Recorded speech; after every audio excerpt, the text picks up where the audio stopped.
Here we go. I'm messing with this now. And anyway, I wanted to kind of talk a little bit to you about some stuff that I've seen that's been kind of disturbing. After this, all the election chaos and everything else that's been going on. It seems to me that there's a lot of kind of interesting, almost what you might call victim blaming kind of going on, if you want to use that term. It seems like there are people that are mad that their favorite candidates didn't win, and I knew this was going to happen. This always happens, and they find somebody to blame, and of course, blaming white supremacy and blaming racism is not allowed, right? Because you lose your benefits, that you got from massa. But so instead, what they'll do is they want to blame black people for not voting in a way that's not consistent with their interests. They want to challenge people for deviating from what we are typically programmed and told to do. If we deviate from our instructions, then people get upset. And that's okay. I can live with that. It's my story of my life. But I think that it's worth kind of addressing so that intelligent black people will understand the difference between following orders and doing what's best for your family. What's up, Machiavelli and Gavin, Richard, and Gina? How you doing? So let me just kind of break some things down real quick. I have to say I was I have to say that what I saw was kind of appalling, and I wish it hadn't happened. Vicky Dillard kind of explained it and broke it down for me. And I think it's worth addressing. I think we got to kind of talk about this, not to the point where we're, starting some sort of divide or civil war, even though I think the divide is very natural. I think it's going to happen anyway. But, I will say, Wilson, I don't know if you're the same David Wilson that started the griot or not, but if you are, good to see you again, man. And if you are another David Wilson, that's cool too, because I know a couple of David Wilsons. Let me kind of give some rebuttals on this, okay? Kind of break some of this down so we can kind of see things from an intelligent point of view. Let me just first of all explain what Black intelligence is not. Black intelligence is not simply doing what the fuck you have been told to do every year repeatedly on autoplay for the last 50, 60 years. That is not Black intelligence. Black intelligence is not doing what white Democrats are telling you to do and just following in lockstep without asking questions. Black intelligence is not doing what the bougie Negroes are telling you to do because they work for the white folks. They pretty much are overseers. Their role, their job, their meritorious manumission, as Dr. Claude Anderson refers to it as, or he references this in the book Powernomics. Their meritorious manumission is, okay, the Democrats are about to run. We need you to deliver Black people. If you deliver Black people, then we will take care of you. We will give you a job in the administration. We will, we will put you on TV. We'll let you sit next to Megyn Kelly and explain racism to her on NBC. We will give you a job on CNN. We will take good care of you because that's what we do. We take good care of our Negroes. If you do not deliver for us, then that means that you don't get these perks. You lose these perks. And if you get out of line, if you do not say things that are consistent with our agenda, then therefore you will lose all the benefits that you've received from us, and you'll be marginalized like the rest of the niggas out here in this world. You'll be looking like another Boyce Watkins or something, right? And that's kind of how it works, right? And I think that it's okay, for people to go get their money. It's okay for people to go out here and do their job and work for whoever they work for. But I think it's not okay for people to not challenge that and question that and kind of understand, try to seek to understand. Again, intelligent Black people do this. Seek to understand the motivations and the interests that people have. Everybody's got an agenda. There's no question. Everybody has an agenda. I have an agenda. My agenda is a very Black, probably very radical agenda. It's an economic agenda. I'm very, very big on economics. Maybe that's because that's what my training is in. And I just tend to think that money solves a hell of a lot of problems. I've seen a lot of people have a lot of issues. And when they get enough money, it seems like a lot of those issues do disappear. I see a lot of Black folks who are dying early, who are stressed out every day, depressed, suicidal, everything else. And you ask them, how's it going? A lot of times they will cite a money problem.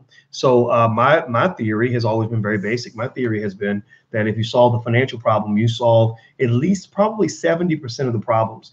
that most black people have. And I believe these solutions come from the family. I believe that that's where it has to begin. I don't believe it's going to come from big level, high level politics. I don't believe that. Eddie says, did you vote, Doc?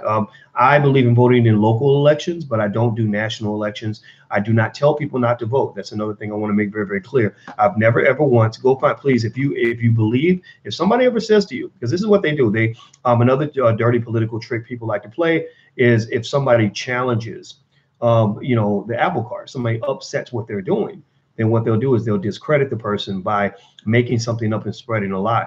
So one of the lies that I've seen spread about me, for example, and I don't care, it's fine, that's what people do, that's how politics works, is that I've been telling black people not to vote. You go find me a video anywhere that says, where Dr. Boyce is saying, where I'm saying, I'm not going to use myself in the third person, where I'm saying, don't vote, don't show up, just don't vote at all. I don't do that. I tell you to make the best decision for you and your family. That right there is a threat. I mean, think about this. I mean, really, I want you to process this. You have people that are really threatened just by the very idea of black people thinking for themselves and doing what's best for themselves. You literally have people that are threatened just by the idea, just by the fact that I'm promoting this idea that says, think critically and do what's best for you. Evaluate all your options, look at history, read everything, read from the people that tell you why you should vote, and then read from the people who tell you why you should not. You don't give more credibility to what Dr. King believed than you might give to what W.E.B. Du Bois believed. Dr. W.E.B. Du Bois believed that, that voting was not going to benefit black people. He pretty much said, generations from now, which is where we are now, black people will not benefit if we're leaning on these white folks to come take care of us. Well, here we are 100 years later, damn near. We literally are suffering from the same conditions that W.E.B. Du Bois suffered from. And if we continue with the same strategy, logic says that we're going to have the same outcomes that we've had for the last 100 years. I don't want that. So all this is very logical. Again, intelligent black people can understand this. Zombies can't get it. Unintelligent people can't get it. Brainwashed people can't get it. People that just follow orders can't get it, right? And so let me kind of break this down a little bit. Vicky Dillon on FlyNewbieandQueenTV.com is really drilling in on this issue a lot. And I want to kind of jump in and kind of, give a perspective on this. And I spent some time in one of my favorite books, Powernomics by Dr. Claude Anderson, where he kind of breaks down voting and political strategies and everything else. He knows politics really well. He was a high-ranking official in the Democratic Party. He has a tremendous amount of political experience. And he also understands economics. He also understands power. And Dr. Claude Anderson kind of sort of helps us see things in a different way, in a way that's probably pretty threatening to the people that have a direct interest in controlling black people. Now, let me just tell you what Roland kind of said, which kind of disappointed me. I kind of wish he hadn't said this, because I could tell, I think what's going on is he's just mad. I think that the Negroes who benefit when black elected officials get into office, they were upset that, that their governors didn't win. Roland has a very close relationship with all the people who were running. When Obama got elected in 2008, that is literally what elevated Roland out of local radio in Chicago to CNN. Like CNN, I believe CNN hired him mainly because he had connections with the Obamas. So there are people that are in the black elite who ride the wave of a candidate's success. When they get into office and they become successful, they carry them along. When Hillary Clinton became Secretary of State, she gave Tavis Smiley a lot of access to the White House. When Barack Obama got elected, Al Sharpton suddenly became one of the most important people in America, and he became legitimized by the Obama administration. That's what happens. Trump is legitimizing all of his friends on the right wing, right? That's kind of the game. That's kind of how it works. Not even criticizing the game. It is what it is, but that's kind of what it is. So basically the game of politics, what kind of happens is they come to these individuals and they say, we need you to help us get elected. We need you to deliver the black vote. We need you to control the black community. We need you to manage the Negroes, get them in line, to put us in power. And there's no quid pro quo in these conversations. There's no give back to the black community. It's more like give, it's not give and take, it's take and take. That's it. Like, get us the black votes, and what you do is you don't promise them anything, because you don't actually have to give them anything. All you have to do is pressure them. Just pressure them, make them feel guilty, say something like your ancestors died for you to have the right to vote, and they're all lined up, souls to the polls, If you don't vote, you're disrespecting all your ancestors and all that stuff. And that's right there is a disrespectful statement, because how are you going to go to another person and invoke their ancestors and people that they respect and somehow shame them? That's what they have fat shaming. Well, they should call it voter shaming people for exercising their freedom of choice. You don't shame people for doing what's best for their family. It's BS. It's nonsense. It's ridiculous. It's horrible, right? So, but that's what they do. They will shame you into doing something where you're like, wait a minute, this don't make no sense. That's like a teenage boy shaming a girl into having sex with him. Like, well, you must not love me, or you're not a real woman, or what's wrong with you? All the other girls are doing it. Why don't you do it? And she's like, I don't know if I really am ready for this. And he's like, come on, baby, you could do this. What's wrong with you? Why you don't care about me? Like that's kind of what it is, right? That's sort of what it is. And it's a very unpleasant process. It's a type of harassment. And it's a very unfair type of harassment. So anyway, I know that one of the things Roland said, which I think is out of line. I think he owes an apology to the conscious community. He referred to them as a disgrace.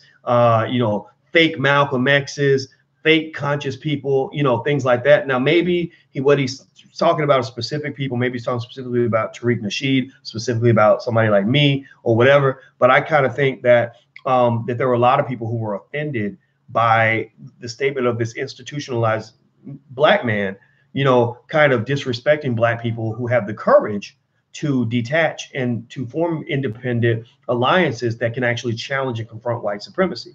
Black people that are really out here in the conscious community, we know you got crazy people everywhere. Let's just be real. We know we got some interesting folks in the conscious community, but at the same time, there are, so many conscious folks that are the best in the world because they are ready to go to war, for black folks. Like they're ready to go to war in a way that, that the bougie Negro can't. They're ready to go to war in a way that where the bougie Negroes aren't even qualified. It's above their pay grade. It's out of their job description. They can't even fathom the idea of challenging white supremacy. For example, education. The bougie Negroes say, let's vote for the Democrats so we can get better schools, even though they keep promising us better schools and they ain't never gave us better schools. We're going to keep believing them because that's all we can do is depend on massa and hope that they give us better schools. So let's make sure we take souls to the polls and rock the vote so they can fuck us again. Like that's what the bougie Negro says when we need better schools. The conscious community says we can build a damn school. If the white man can build a school, then we can build a school. That's why. So if you ever want to know why I just have so much respect for the strongest members of the conscious community, I have so much respect for the Nation of Islam, people like that, it's because they don't bullshit. They'll go get the job done. They'll say what you need, what we got to do. We got $1 trillion in black spending capacity. Let's turn that into black investing power. Let's take a piece of that and let's go build a school.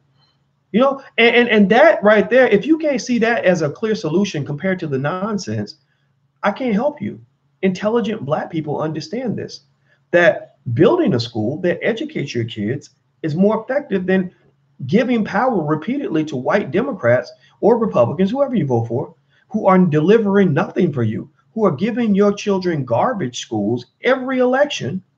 But for some reason, our memory is very short. We forget about the fact that they didn't deliver for us last time. So again, you get all this pressure from all these people and you'll be like, well, where's your critical thinking skill? Like, okay, what is it to explain to me why this is working? Explain to me what progress we're making from this.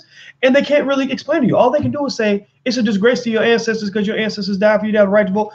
Let's be clear. My ancestors never died for me to have the right to vote. My ancestors died for me to have the right to be free. Right? They died for me to have the right to be free. Like you don't tell, I don't know, you don't tell some teenage girl like, well, your ancestors died for you to have the right to have sex with me. Like, no, the woman is supposed to have a choice.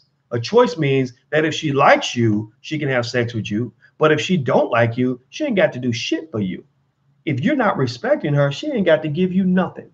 You don't tell her she got to give it up just because just because you told her to do it. No, she's got her own mind. She makes her own decision. Black people are the same way. We don't have to give it up for free, and we don't have to give it up just because somebody told us to. We have the right to choose. And whatever choice you make, that is fine by me because it's your choice. It's your measuring stick based on the same criteria these white folks are using when they decide to neglect you. When they neglect you, what they're thinking is, what's best for me and my family? Well, you should be thinking, well, what's best for me and my family? When they misallocate resources and screw over black people one election after another, they're thinking, well, what choice am I going to make that's best for me? Well, then you should be thinking the same thing. Why would you carry water for somebody who does not care about you? And so what I really kind of see, honestly, is this divide between, say, the Roland Martin types and the conscious black community. Is it reminds me a little bit of the Hillary Clinton versus Bernie Sanders situation. You had one side of the fence that was working within the system.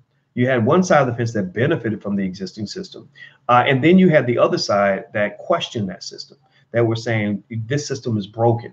This system needs to be fixed. We need to radically transform this system if we're ever going to make progress. And the other side's like, no, no, no, let's just keep doing what we've been doing because everything's fine, right? Why? Well, because Hillary Clinton benefited from the system remaining what it was, and the Bernie Sanders type said is not working for the American people.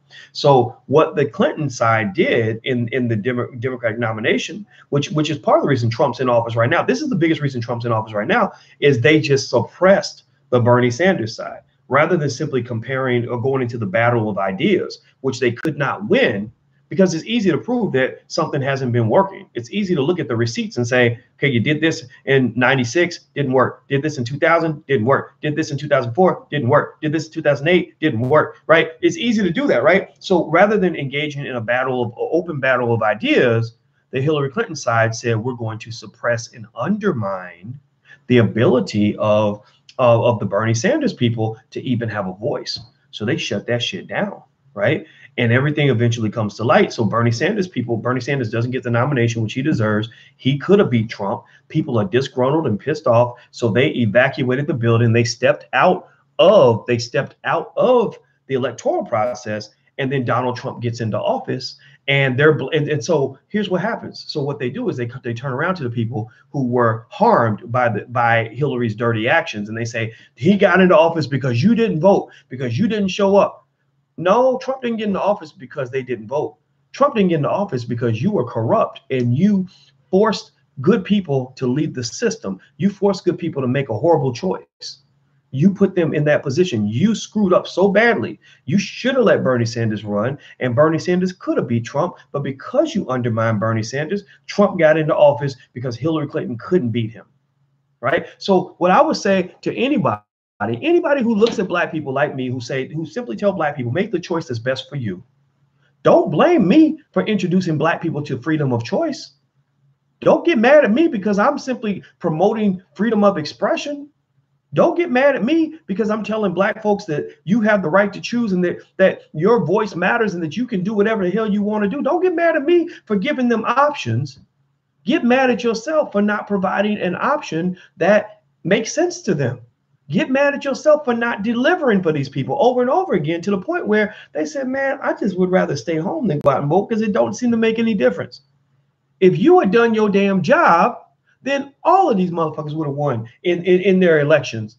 All of these races would have been won. Stacey Abrams would have gotten elected. Gilliam would have gotten elected down in Florida because you wouldn't have had so many people who are like hurt, who are disappointed because they supported the Obama presidency, heart and soul, cried when this man got elected. And he said, oh, we can just piss all over the Negroes. It's like when a man neglects his wife. His wife loves him. She died for him. She's cooking for him, cleaning for him, doing anything for him. And every Valentine's Day, he forgets to buy her flowers. Every time she needs to talk to him about a problem, he ain't got time for that. Every time she wants to just cuddle with him on the couch, he's like, bitch, get up off of me. I got to go see my girlfriend, right? He's neglecting her at every turn, disrespecting her every turn, abandoning her emotionally every turn. Why? Because he's like, well, that bitch is mine. She ain't going nowhere. That's my wife. I ain't got to worry about nothing. And then one day she says, I'm out. I'm gone. I'll be at my mama's house. I'll talk to you when I talk to you. And if you know anything about women, you know that when women are done with you, they really done with you. Ladies, please tell me if I'm right on this, because I know this is true. I learned this the hard way, by the way, right? So fellas, don't be like me. Learn this.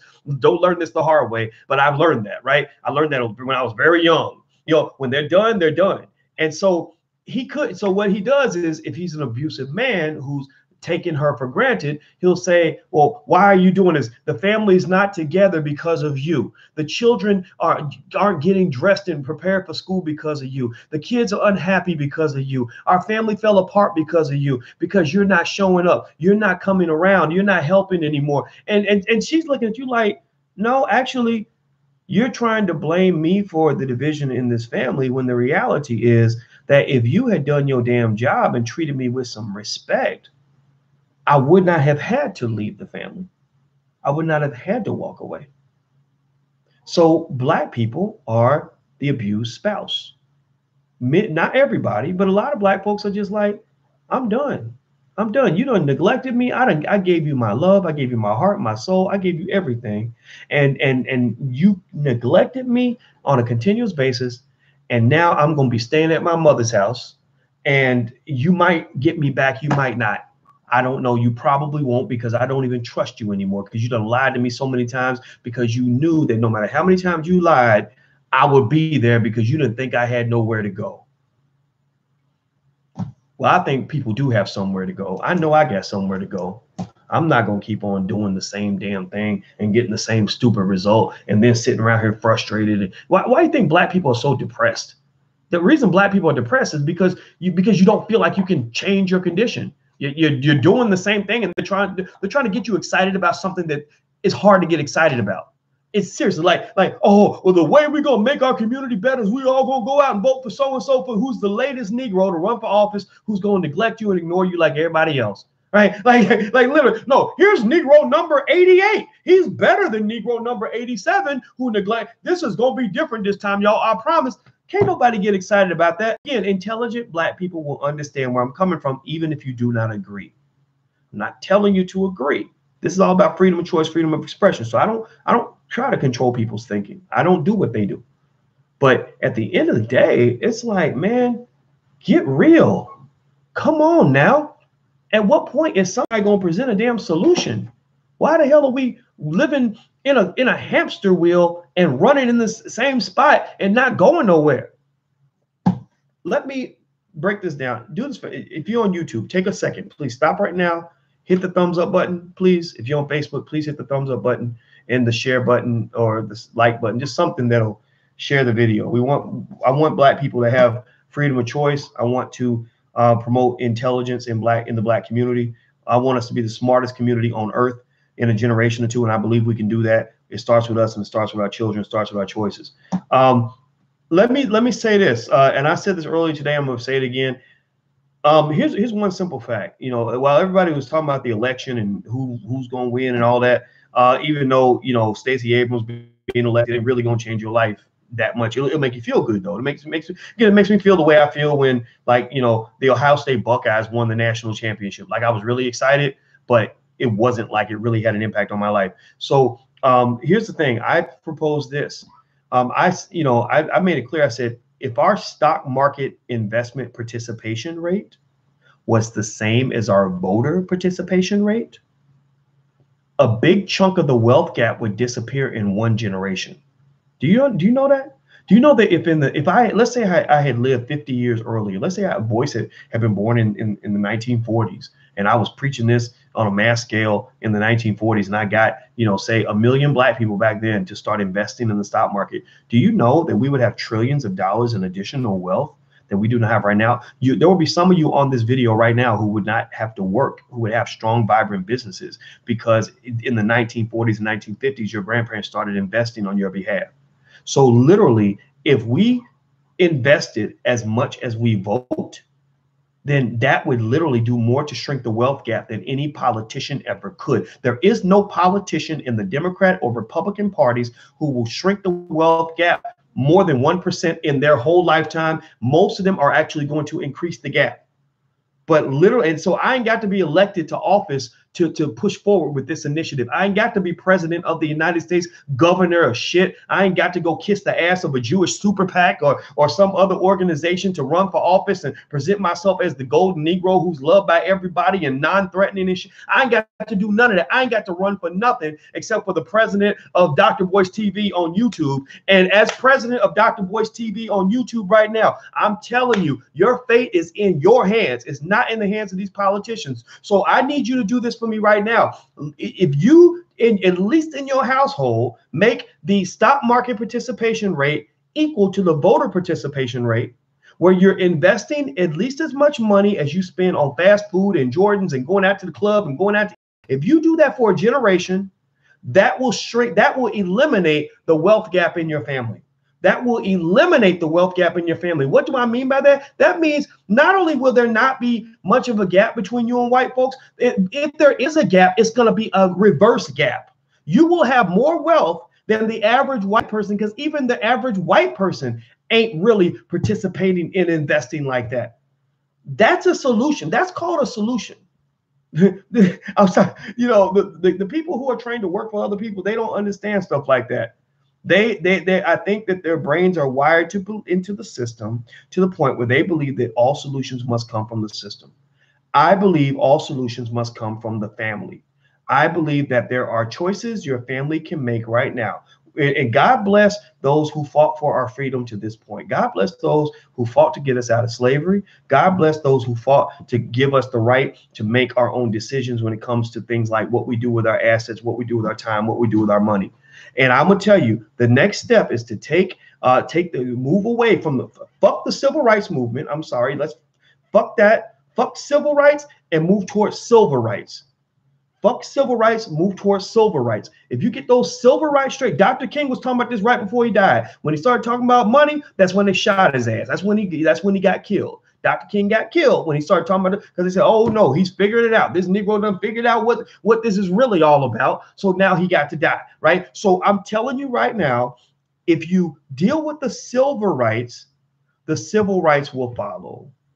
That's what I'm saying. Now, when I say fuck civil rights, I'm not saying fuck the people who did the hard work for us. Let's thank them. Thank you for what you did. It's like a relay race. Thank you. You ran a good second leg. I don't need you to run the third leg, though, because you're a little tired and you're going to slow down the team, right? You got some Negroes from the civil rights movement who ran the second leg, who trying to run the third and the fourth leg. Guys like John Conyers. John Conyers, sit your ass down. You're not relevant no more. Nobody respects you. Nobody listens to you. Because you're out here cooning and clowning and caping for white folks, and you're not giving people relevant solutions. So just sit back and be cool. We're gonna give you respect for what you did. You ran a hell of a second leg. We don't need you running the third and fourth leg on the relay team, because you're tired and you're slow and you're slowing down the team. Pass the baton to somebody else so they can run us up to the finish line. That's what we need. Then we could take it from here. There you go. So ultimately, that's the transformation that must occur. I also think that they should be grateful. The John Conyers and others should be grateful for the fact that we're not challenging them for the fact that integration actually was a failed policy. There's a lot of evidence to say that integration is in the whole civil rights path, that failed. That did not work out. But let me jump in and try to, let me see here. I see my phone's acting a little bit crazy. So let me see if I can get back on Facebook here. Do me a favor, hit the thumbs up button if you can. If you are on YouTube, take a second, hit that thumbs up button. And if you're on Facebook, I'm trying to turn this camera around so you can see me. For some reason, his phone's acting weird. There we go. And if you want to get a clearer view, just go to drboycetv.com. That's drboycetv.com. So, the other thing, too, is if you want to join our League of Intelligent Black People, you can go to intelligentblackpeople.com. That's intelligentblackpeople.com. We ask you to help support the platform, and in exchange, we give you lots and lots of free stuff, free sessions. You get to come in to private sessions, and we get to talk and ask questions, things like that. So feel free to go to intelligentblackpeople.com. Now, let me read this to you. This is from Powernomics, which I think is this book is a godsend, because it gives Black people a history and information that you don't get in public school. White people will never teach Powernomics. Let's just be clear. Let's just understand that. If I'm a white man, I would never ever teach Powernomics to Black people, because why in the world would you want these slaves that you pretty much think are monkeys to actually have as much power as you? Doesn't make any sense. All right. So here's what he says. He says he talks about black leadership here. It's on page 219 for those of you who actually own a copy of the book. If you don't own a copy, you can get one at powernomics.com. That supports what Dr. Anderson's doing. He says black leadership in their respective organizations are trapped. You know, this is why you shouldn't feel bad. You shouldn't get so angry. I try my best not to get angry at, say, the Roland Martins of the world. I feel bad for them. I really feel bad for them because they're doing the ones who really care are doing what they can with what they have. The problem is that they don't have very much. Also, they're in this abusive marriage with white folks where there's love, but there's a little bit of love, but there's very little respect. And there's a clear hierarchy where it's like, okay, I'm superior, you're inferior. So they're slave masters in the Democratic Party, pretty much kind of keep them in their place by basically, fear mongering. If you don't support me, then you have nowhere to go. The Republicans are horrible. They're going to put you in chains. And so in a way, it's kind of the relationship between a pimp and a hoe. That's pretty much what it is. Like, so basically, the pimps are the Bill Clintons and the Joe Bidens and even the Barack Obamas of the world. The hoes are like, the Roland Martins, the what's that dumb lady's name, Angela Rise, people like that. Some of these other Van Joneses of the world, and we're kind of like the hoe that doesn't know her place. Like, we're like the hoe who's like standing up to the pimp and saying, man, fuck him, like it's our money, we should be keeping our money. So there becomes a natural conflict where it's it's like us, we're the ex-hoes and we're fighting the pimp. But then what happens is the pimp will mobilize his current hoes to go attack the ex-hoes. Does that make sense to y'all?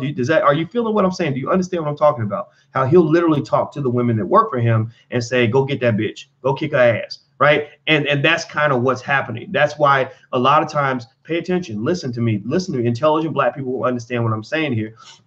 When Cornel West, again, he's a runaway slave from the Democratic Party.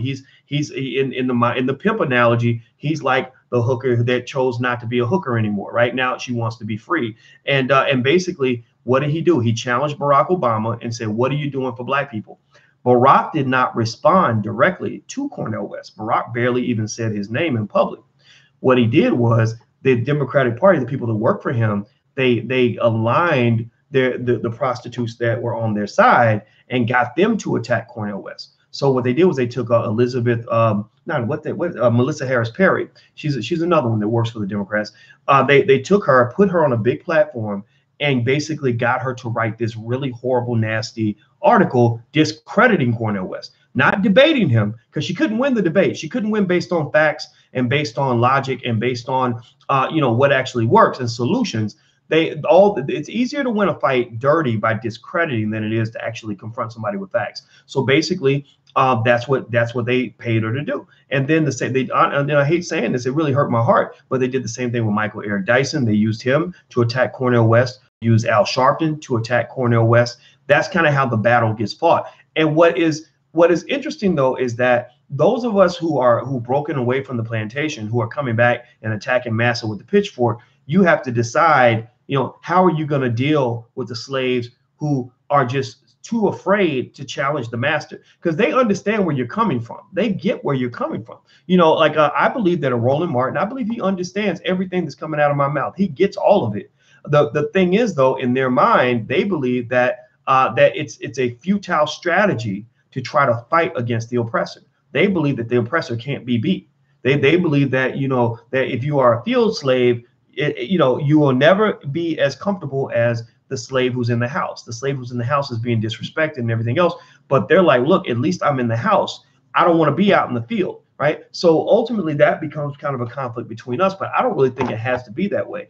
I think that the greatest strategy that they've used on black people is divide and conquer. And I hate the fact that I'm even having to address this because because I'm participating in this. Right. So anyway, he says black leadership in their respective organizations are trapped.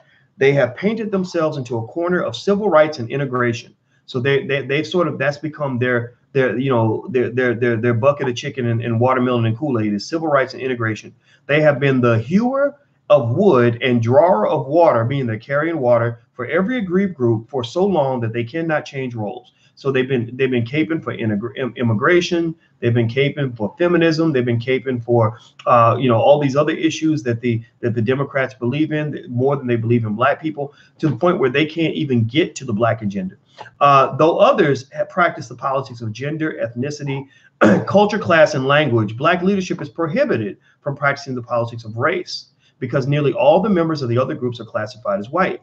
Trapped with their own traditions, black leadership has little choice but to continue minority coalition building and the politics of rights. So that's why most of these black candidates who ran for office did not say the word black. They did not discuss black people. And you can't blame them entirely, in the sense that they committed to this system that they shouldn't have committed to.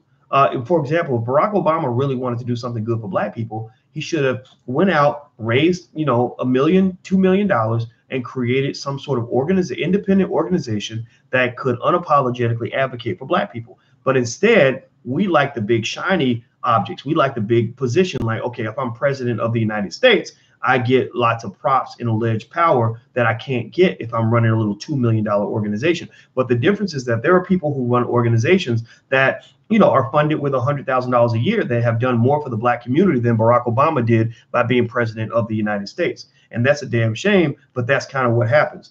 So you get the big fancy car, but you're not the one actually driving it. You get all the power, but you don't actually get to use it for the things you want to use it for. So what good is having power if that power is not being used for a purpose that's relevant to the people that matter to you? And this is really not just for Barack Obama. This is a conversation for anybody in here who has, went out into the world and, you're working for some big fancy white corporation. They gave you the big corner office and the high salary and all the prestige. But if you're not interacting and engaging and building your community, then what good is all of that? What does that really add to the world? So anyway, let me keep going. So here's another thing he says on page 219 in Powernomics. He says, our new black leadership will need a group-based vision. It will have to see without straining that integration is a tragic failure. Integration is a tragic failure and is leading black America into a crisis. Now, he wrote this in the 90s. So if we're leading into a crisis in the 90s, then we are in the crisis in the year 2018. It must understand that blacks are just as impoverished and powerless as ever. But to make matters worse, blacks have been stripped of their quasi-communities, businesses, colleges, culture, disposable income, and majority-minority status in mainstream society, in large measure because of decisions black leaders made. The black race is more vulnerable than ever. So really, if you listen to this and you read between the lines, what you got to understand is he's telling you what the blueprint is. The blueprint is not, everybody show up and vote. I mean, do that if you want to. I'm not telling you not to vote. I would never tell you not to vote. But that's not going to get you where you want to get to. What's going to get you where you want to get to is digging into institution building. I was talking to my mother about this. I said, black people, we are trained and wired not to build institutions, but we are trained and wired to survive within institutions that are created by other people. We're not trained to create, the structure and the processes and the formalities and the ceremony that comes with an institution. We don't think that way. We don't think like, okay, we need an institution. How do I create one? We say, I need an institution. Who's got one that I can join, right? So we must think in terms of, at an early age, have our children know how to develop institutions and organizations. And so, because basically he's talking about this, he mentions that, we've been stripped of our communities, businesses, that's an institution, colleges, another institution, culture, that's an institution, right? With norms and ceremony, all that, disposable income and majority minority status in mainstream society, in large measure because of decisions black leaders have made. Black Americans need the type of committed leadership that they had between 1920 and 1940. During this period, blacks had great leaders like W.E.B. Du Bois, Carter G. Woodson, Elijah Muhammad, and Marcus Garvey, who were proud of being black and advocated a sense of public blackness for all people of African descent. They did not hide their black self-interest behind a facade of labels like colorblind, race neutral, multicultural, diversity, or minority. They were not like so many blacks who seek to represent everybody except their own people. And that's what happened. Remember, Barack Obama went on the radio and said, I can't be the president of black people. I have to be the president of everybody, right? Which pretty much means everybody but black people, right? At least that's what it turned out to be. He says, most visible blacks aspiring to public offices still adhere to the old social etiquette that required blacks to publicly disavow any group self-interest. The newspaper magazines are filled with stories about blacks who espouse a colorblind ideology, but are burdened by race issues. There are stories about black elected officials who successfully avoided being perceived as a black candidate who addressed the needs of their black constituents. Many of the elected officials in these stories are mayors in predominantly black cities who boast that they are effectively neutered on race issues. What the hell kind of black man would brag about being neutered, right? But that's pretty much what you see with a lot of black politicians. Black politicians don't use the word black. They're scared to. Right? Their indifference to their own people defeats the whole purpose of politics and being elected to hold a public office. How can a black person justify running for office to represent the majority white society? It was black people who have lacked political representation and access to public resources and public office for more than 360 years. So he says blacks holding public office should use the power of the office to address the wealth and power inequalities that exist between the races, problems that white office holders do not usually address. Everything else is secondary. So when I told you guys, people ask me, who'd you vote for, boys? I said, I voted for every politician who openly supported reparations and said that they were going to address the massive wealth inequality between blacks and whites in America. And that was all I said. And y'all can read between the lines in terms of knowing what that means. He says, if black socioeconomic issues are not addressed by black officials or any other black person who is in a position to assist, then who does have the responsibility in a representative democracy? The primary responsibility of a black person in a leadership position should be to represent and reflect a cosmetic commitment to his group.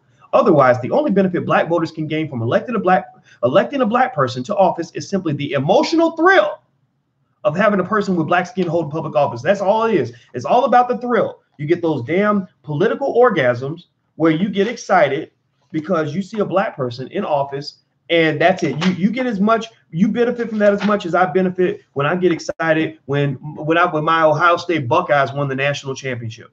I was excited when my Louisville Cardinals won in basketball. I called my grandma, my beloved grandma, the rest of her soul. When I called her, I said, Grandma, it took us 27 years. We got the championship. I was excited, but make no mistake, not one time did I ever think that the University of Louisville was going to send me a check for my support. Not one time did I expect that my life was going to get any better because they won the championship. But I got the emotional thrill of watching my team beat the University of Michigan and win that title. That was a big deal for our family. So I understand that emotion behind politics, but I just want people to understand that that's all that is emotion. Emotion ain't really exactly real. Okay. So anyway, let me keep going. So by the way, please hit the thumbs up button, hit the like button, and the share button. Also, make sure you subscribe. The YouTube channel where I go live is drboycetv.com. That's drboycetv.com. I'm actually about to head down to Florida in a minute. We're going down for a conference. The Queen has a conference down there, and I want to support her at her conference. So I'll be reporting to you guys from Florida the next few days. If you live in Florida and you want to meet up, sorry, I can't. This is like family time. But that's what I'll be up to. All right. So here he says, this is page 212. He says, in a real, now pay attention. Oh, so let me back up. He says, even if blacks intend to withhold their votes, they should still register to vote because only voting provides access to special voters' rights, right? So basically what he's arguing is that if you don't vote, if you choose not, if that's your choice, go ahead and register so they know that you're there, and also so you can get access to the other things that you get from being registered to vote. He says, in a real sense, however, our country's majority rule voting system is a charade when public policies make black people a permanent minority, right? And he's digging subtly into this whole immigration issue. You're voting against your interests when you support wide open borders where tons and tons of Hispanic people can come into the United States. At the turn of the century, black people outnumbered Hispanic people about 90-1. I think there were 9 million black people and 100,000 Hispanic people.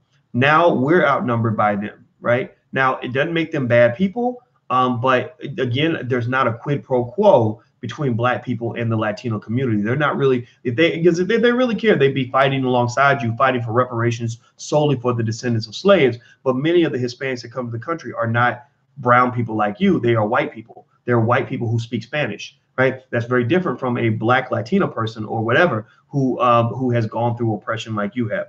So anyway, he says, in a real sense, however, our country's majority rule voting system is a charade when public policies make black people a permanent minority. The concept of majority rules is an expedient but misleading and imperfect expression of equality of opportunity. So basically, he's saying that it makes you think you have equal rights when really you don't. You can't have equal rights when you are a minority in a majority society, right? Because our numbers are so small. So what makes us think that voting is really going to change anything when we don't even have enough votes to really move the needle that much? We can move it a little bit, of course. We tip the scales, no question about it. But in terms of really sort of, having this onslaught of power that people talk about, Roland actually mentions that we're having the big rush, the big revolution is happening through voting. No, it ain't. No, it ain't. Goddamn it, ain't none of that shit gonna happen. It ain't never gonna happen. Not in your life, not in my life, not in our grandkids' lives, because Black people are a tiny percentage of the population and shrinking. The only way you can see these big waves, these big blue waves that people talk about, or this massive change, is when lots of coalitions come together. So you bring together Black people and Hispanic people and gay, lesbian people and the feminists and the immigrants, and then you have a coalition that can, if you believe voting matters, which there's debate on that, right? There's a debate that our country is becoming a little bit like an aristocracy because money is actually more powerful than votes. Let's just be clear. If voting was more powerful than money, then Bernie Sanders would have been running against Trump, not Hillary Clinton. So let's just be clear. The money is moving everything, but votes do matter because money is used to buy votes. Money is used to market candidates so that the marketing of that candidate gets more votes. So the votes do matter. But the only way you can get these waves is when you form these massive coalitions. And the problem with these coalitions is that you're forming a partnership with a group of people who are inherently racist. You're forming a coalition with a group of people who don't really give a shit about Black people that much. They might take one tiny issue or whatever, but they don't really want to hear you talk about how you're the descendant of a slave and you deserve reparations. They don't want to hear none of that shit. Because what they're going to do is they're going to come back and they're going to say, well, I'm gay. Maybe I deserve reparations because gay people have been mistreated. Or I'm Jewish. Jews, we should get more reparations because of what we went through with Hitler. Or I am, I'm a feminist and women deserve reparations too. So if we can't get reparations for women, white women, then we shouldn't get reparations for Black people. And next thing you know, your agenda has been pushed down to the back. I learned that when I was 20 years old, when I was talking to a white woman. I thought because we were both Democrats, that she understood my plight because I was young and naive. I didn't understand. And I remember saying something about being Black and the racism and the history of racism and how we have to fix that. And I remember that she said that we don't have to fix racism. We have to fix poverty. She said, so basically, we shouldn't try to lift up Black people. We should lift all poor people. And I remember thinking, man, that's going to be a lot of work. You mean I got to lift up all poor people just to get the people to address what I went through as a Black person? Like, that's crazy to me. That's never going to happen, right? So anyway, so let me keep reading this to you. He says, in a real sense, however, our country's majority ruling voting system is a charade. The concept of majority rules is an expedient but misleading and imperfect expression of equal opportunity. If laws and social customs placed 6 whites and 1 Black in a room and gave them the right to vote on issues and candidates, and if the 6 whites agreed to vote as a skin color only for white candidates and white issues, it is a cruel joke in a democratic society to tell the 1 Black that he has an equal opportunity to run for office and claim they are fair because the Black has equal voting rights. In reality, if he votes in his own self-interest, his vote is null and void because he is a minority of 1. So he also says the equal opportunity to vote is an exercise in futility when the deck is stacked so that Blacks can never win or prevail. When Blacks are made a permanent minority, the voting system ought to be weighted so that 1 Black carries proportional weight, maybe 3 to 1 over groups that have competing interests and lack the historical past of Blacks. It is an insult and compromises Blacks to vote in a system where they are constantly voting on white issues, concerns, and candidates. The ultimate voting option Black people have to call for is a boycott of a national election to dramatize the dilemma of Black voters and the futility they feel when they vote. Worse, with each passing day and each newly arriving legal and illegal immigrant, the Black voting power becomes more and more insignificant. So remember, Democrats telling you to support this shit, right? They're telling you we got to support the immigration thing because, Trump talked about the illegal immigrants. That's racist. That's just like him talking about Black people. No, it's not. It's not the same thing, right? But that's what they're telling you. That's what, again, the Negro representatives are pushing this agenda because they have no choice. Angela Rye can't push Angela Rye's agenda. Angela Rye got to push the Democratic Party's agenda. Roland Martin can't push the Black agenda. He got to push the Democratic Party agenda. Or he must make his agenda fit within his boss's agenda, right? This is just what it is. This is what it is. So let me keep reading. The ultimate. So he says. When Blacks are bumped from a majority minority, meaning that we're the biggest minority, to a minority, meaning we're one of the smallest minorities, in a couple of years by Hispanics, then later by Asians, Black America's votes will become strictly an exercise in futility, meaning that it's a waste of your time. Remember, he wrote this in the 90s. And so he's predicting what will happen in the 2000s and the 2010s, right? So we're already in 2018, which means that all this has come to pass. All this stuff he wrote about in the early 90s has happened, right? So he's like, look, y'all keep voting and supporting this idea that we should have open borders and just let anybody in and let them get pushed ahead of Black people. Now you're kind of sunk.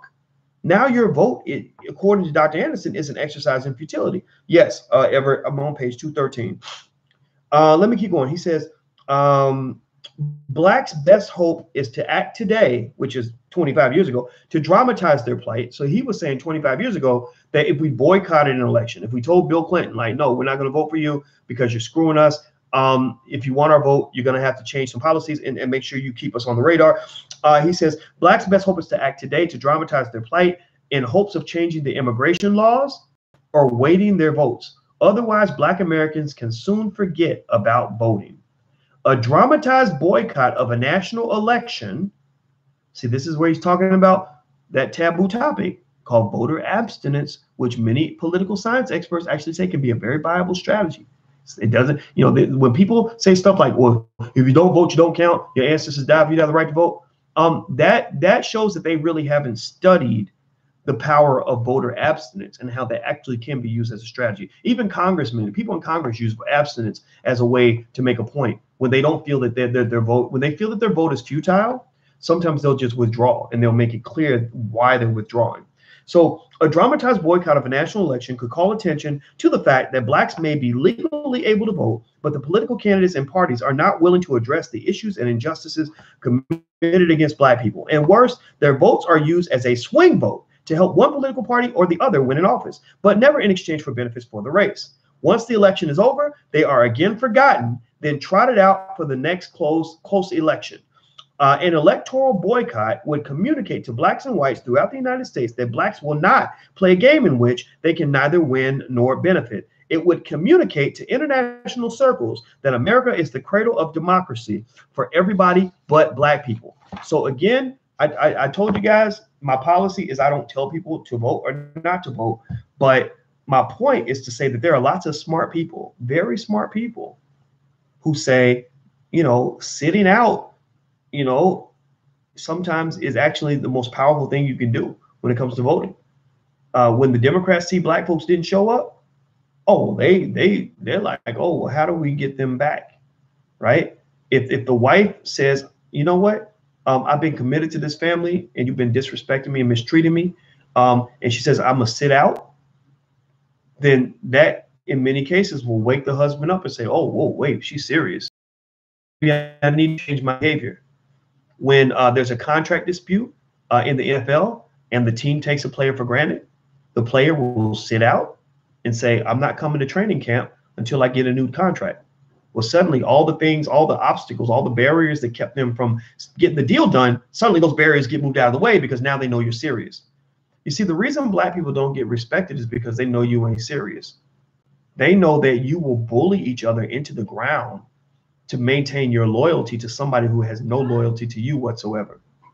So what I want to say is that this conversation is not about Roland Martin. This conversation is not about, it is about Roland, but it's not into a whole boys versus Roland type of discussion. That's not what this is all about. This is not picking fights and having, coon fights on the plantation.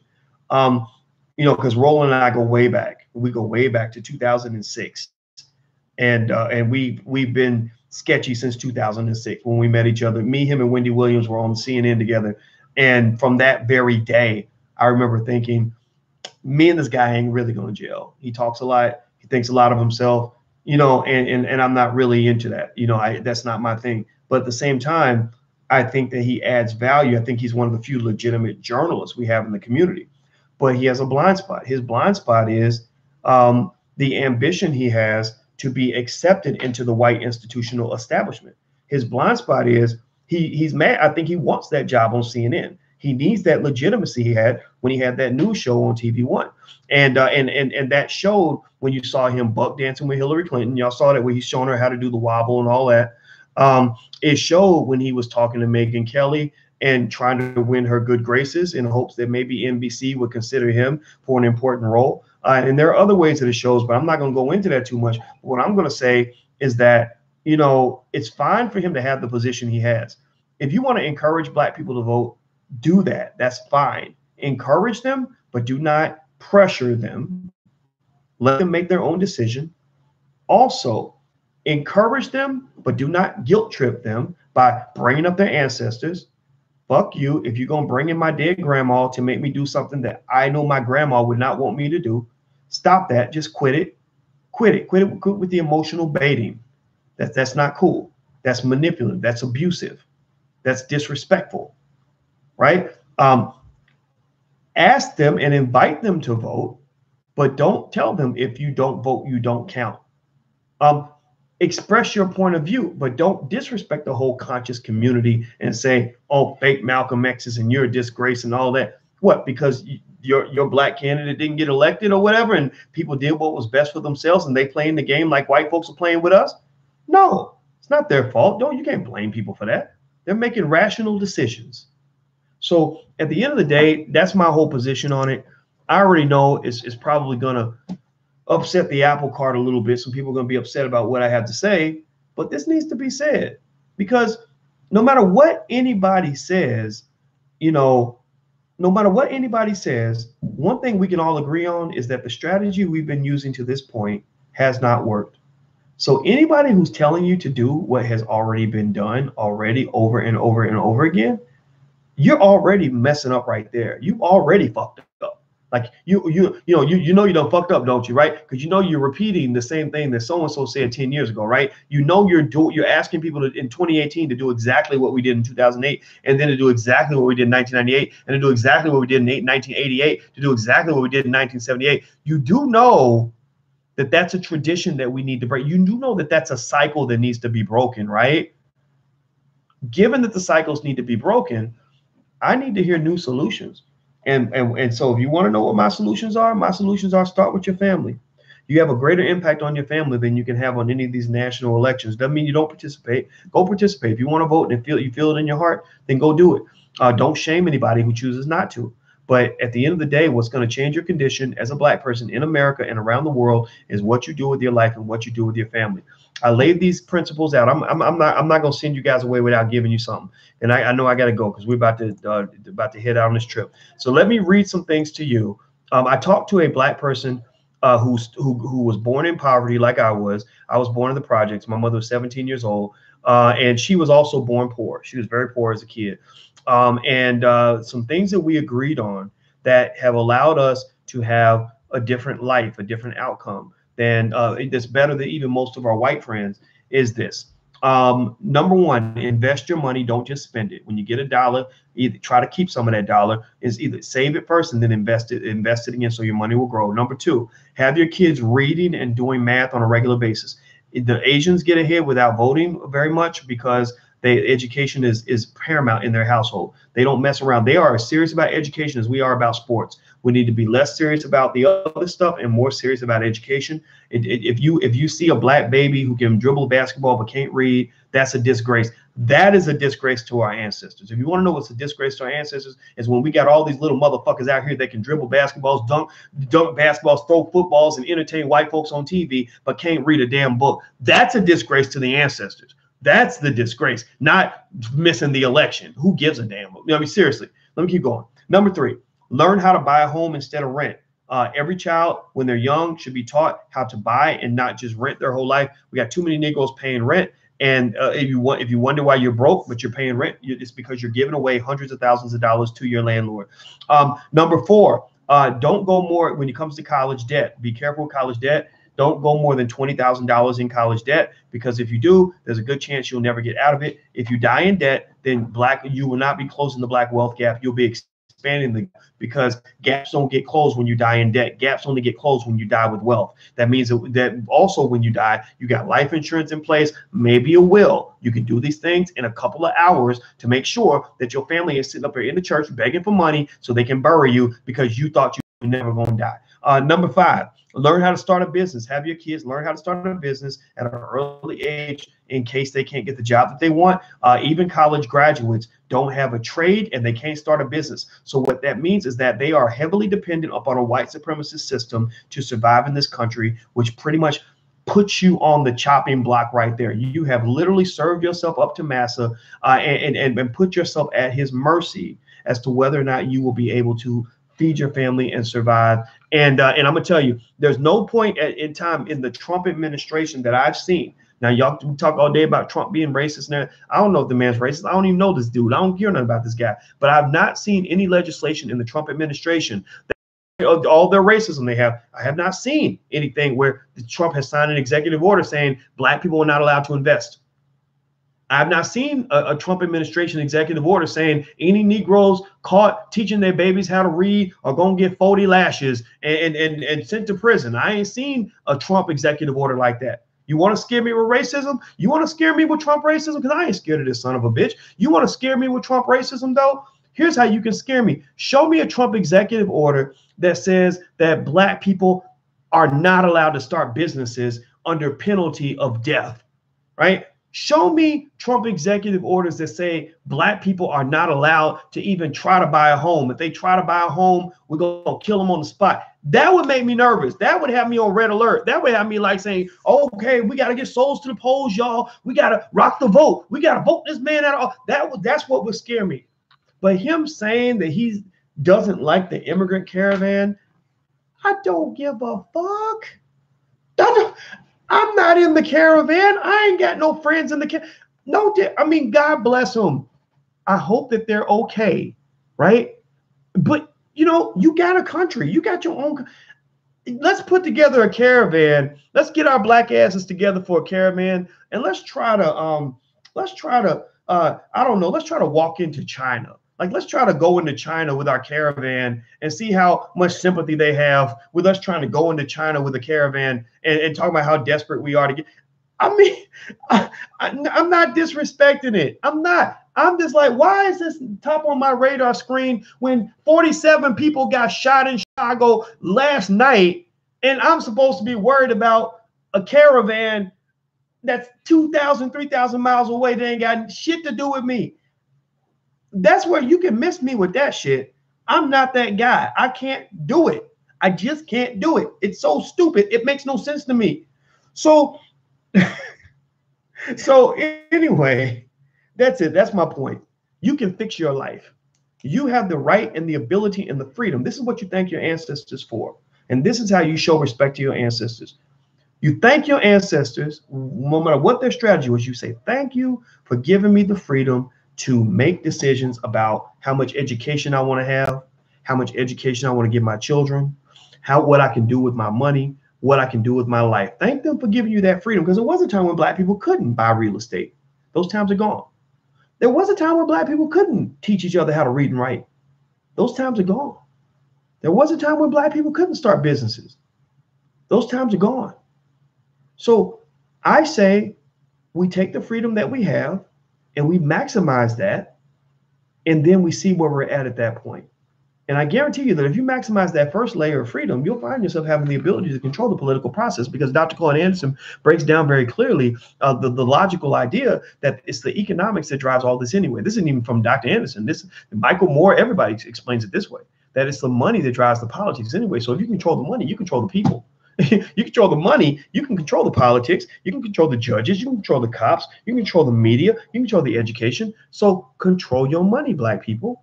Get your money right. Get your money right. A lot of things are going to fall into place. That's it. Period. In fact, if I had the choice between being a broke ass white person and a black person who got his money right, who got money and education, which one would you think I'd rather be? Would you real? I mean, seriously, we talk about white privilege and all. It's real. We know it's real. But would you rather be some, toothless, white trash, redneck, crystal meth addict in backwoods Tennessee, or an educated, intelligent black person who has invested their money and owns property and owns stocks and bonds and is in a good position where you don't have any debt and have a family empire? Which person would you rather be? I'd rather be a black man who's got his shit together than an old toothless hillbilly white person any day of the week. So stop it with that nonsense about being black is always terrible and that being white is always wonderful. That is not. I just don't believe that. I just don't. Okay, I'm done. Hit the thumbs up button on YouTube if you're on YouTube. Also, if you want to follow me via text message, if you want to connect via text where I can text you when I go live, please text my name, Boyce, to 31996. Text the word Boyce to 31996, and you'll be on the list. I will hit you when I go live. I also love to go live on drboycetv.com. If you're on drboycetv.com, hit the little notification bell.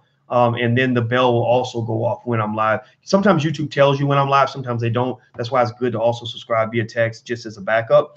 And then also, last but not least, in the Black Business School, we do actually have a 2-day discount on our program on the introduction to money. As you know, I'm a finance PhD. It's a PhD. It took me 10 years to get that degree. And I have taught at a lot of universities. And so I gather with lots of other brilliant black people, Dr. Venetia Dutra, Dr. Shauna Etienne, attorney Tanya Nebo, attorney Nicole Compton, and many others, Stanford graduates, PhDs, etc. And we have this thing called the Black Business School. And if you want to join our program, Black Money 101, which is a degree certificate granting program, you can go to blackmoney101.com, blackmoney101.com. It's an introduction to the power of money, how it works, how you can learn these things for your family. And in fact, you can actually get 48% off the program. The program's only about $2.50 a day, which compares favorably. Syracuse, to go where I used to teach at Syracuse, the tuition there, room and board and everything, is about $64,000 a year. We charge about $2 a day, and we educate you better than universities do. So if you want to join Black Money 101, go to blackmoney101.com. And in fact, it's not only not just $2.20 a day or something like that. You can actually get 48% off that number. So it's literally about $1.20, $1.30 a day, which is about, I don't even know what you can buy in the store for $1.30 a day. But if you're interested in investing in your future and educating yourself, educating your family, getting a degree that you can put on your wall, the Black Business School is the Black Harvard. We're better than most HBCUs because our Black professors have real world experience. The cost is much, much lower. We don't leave people in debt. And also, very importantly, we're not dependent upon government funding for us to survive. Many HBCUs, if the racist government pulls the plug on those HBCUs tomorrow, if they cut funding on those HBCUs tomorrow, those schools do not exist. They can't pay the bills. They don't know how to survive without being on the nipple of white supremacy. We have deliberately detached our system from all of that. Where I do not take government money. I do not want corporate money. We pretty much operate independent and Black. So it is very, very powerful. And in fact, you can even try it out for 30 days. If you're not happy for any reason, we have an excellent world-class AAA customer service team that will take good care of you, give you a refund, whatever it is. It's because we don't want anybody to be unhappy. We want you to just try it out and do what's best for your family. And to that last piece that I mentioned earlier, I told you guys, if the Black community got its stock market participation rate to match its voter participation rate, the wealth gap would disappear instantly. We would make more progress on the wealth gap in a generation than we've made in the last 100 years. We would make more progress in the wealth gap in one generation than we have in the last 100 years if we simply got the stock market investment rate to match the voter participation rate. If you got the Black home ownership rate to match the voter participation rate, that will close the gap even further. So these politicians are not going to close the wealth gap. They are expanding the wealth gap, partly because they're convincing you that the best way to get ahead economically is to go to college and go $80,000 in debt. So many students, half of all Black college graduates, have defaulted on their student loans, and many of them are going to die in debt. You don't close wealth gaps by dying in debt. So basically, what I'm saying to you, the solution is that you let go of that nonsense, like keep your student loan debt low, go to college if you want to, but keep your student loan debt low, and then learn how to buy real estate, learn how to invest in stocks and bonds, which is the #1 wealth creator in America. And then also, if you really want to kill it, you really want a chance to go big, learn how to start a business. Learn how to start a business. I don't know any employees other than my friends who play in the NBA who make more than maybe $10,000, $15,000 a month.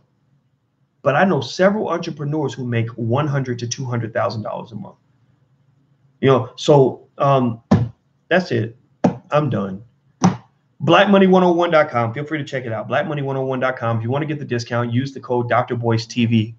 Just type in Dr. Boyce TV when you sign up, and you'll get 48% off. So it'll cost you literally about $1.05 a day or something crazy like that. $35 a month, right? Which is about $1 something a day. And there's a certificate you can get once you're done. And go through all the content. It's beautiful. It's better than a college degree. You should be very, very proud of being a part of this, because this is Black history. This is how history is made. This is how great institutions are built. So I don't have an interest in fitting into other people's institutions. I want us to build institutions of our own. That's what's going to make us strong. All right, guys, I'm out of here. Take care. Josh is asking, do we have coding? Not yet. We're going to get coding soon. We are actually developing a law school for children, though. We actually have Black attorneys, excellent Black attorneys, Demario Solomon Simmons, Nicole Compton, Tanya Nebo, who are actually helping us put together a law school for kids. But right now, we actually have a law school for non-lawyers, for adults. So you can feel free to check all that out. It's just great. It's extraordinary. So anyway, guys, take care. I love you, and I'll see you soon. Have a good day. Peace.